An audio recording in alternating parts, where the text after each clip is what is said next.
Hello friends, స్వర్గం తర్వాత జీవితం ఏంటి? మనల్ని నియంత్రించిన చోటికి అడుగుపెట్టడాన్ని స్వర్గం అంటే ఆత్మకు ప్రతిఫలం. అయితే ఆ తర్వాత ఏం జరుగుతుంది మరి?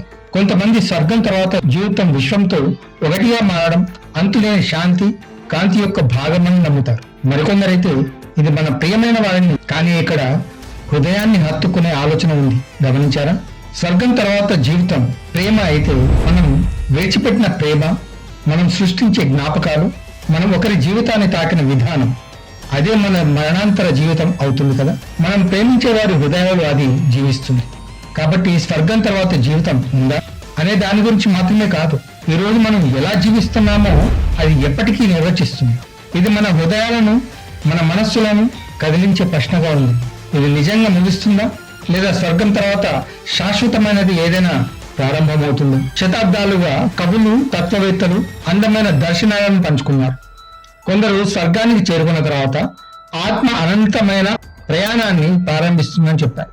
సృష్టి యొక్క రహస్యాలను అర్థం చేసుకోవడానికి ఇది జీవిత పజిల్. ఒక గొప్ప చిత్రాన్ని చూడడానికి ఇది మనకి ఒక మంచి అవకాశం.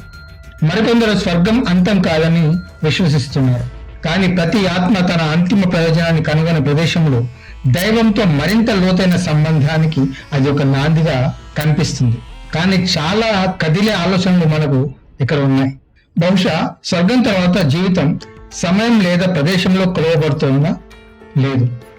ఇది మనం ఇక్కడ ఉన్నప్పుడు ప్రపంచంలోని దయ, ప్రేమ, ఆశ యొక్క వారసత్వంగా మనం చూడొచ్చు.